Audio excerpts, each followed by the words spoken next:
In Mozambique, there's two specific areas to the Montepuez deposit. There's the Gemfields area, which has amazing crystallization, great pigeon blood red color, a lot more depth to the color, a lot more deep saturation due to the iron concentration within the crystal structure. And then there's this other side of the deposit. Now, the other side of the deposit I've been buying from for the last 15 years. But the concession was only handed out to a company called Fura a couple of years ago.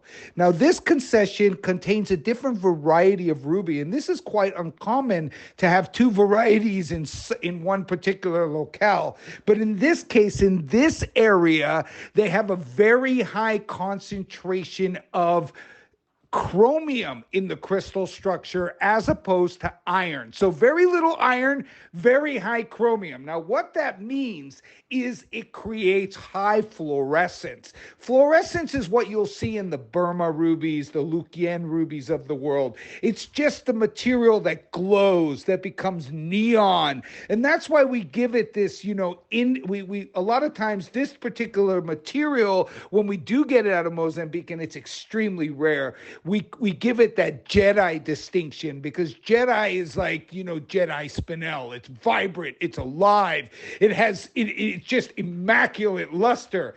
What you are looking at here is a 2.01 carat ruby that comes from the Fura area. Now, this area, prices have gone up 5 or 6-fold, because the Fura ruby, if you do your research on it, a few months ago, a ruby from this locale, the largest gem quality ruby to ever go to auction, has now dethroned Burma. For the first time in history, we have a Mozambican ruby at the top, right? So this particular stone sold well over 30 million for this stone. It was a significant stone. It's called the Fura ruby, and this is the area that produces the similar type of crystallization and color of the Magok stone tract, which everybody can pay big money for. So these stones have immediately escalated to the next level.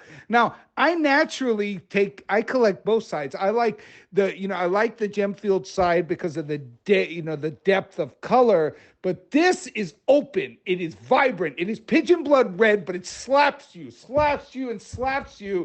in the side of the face, because the color is so saturated, and it will compete with the most important Burma rubies in the world. Guys, most gemologists, if it wasn't for the internal inclusions, would never be able to tell if this is Burma or not. They are different internally. They have different characteristics, but the colors are the same. They look the same. And I think it was the first time people paid the premium this time with the Fura ruby. It's similar we see happening with Brazilian Paribas and Mozambique and Nigerian Paribas, is they're starting to fall in line price-wise, because you do get some Mozambique or Nigerian Paribas that will rival the finest Brazilian Paribas. So locale can only carry itself so far. And in this particular case, it's the same deal. You are looking at the finest quality ruby in the world, period. This material is electric. If you put this next to the Sunrise ruby that sold for over $1 million a carat at auction, right? That was a Burma stone. It is identical to this material coming out of this side of Mozambique. Very rare. Everybody now knows, because of what happened at auction a couple of months ago with that new record and the Sunrise ruby being dethroned from the top level, with the new Mozambique reigning supreme. But guys, if you want the best quality unheated ruby in the world, this is based off my cost.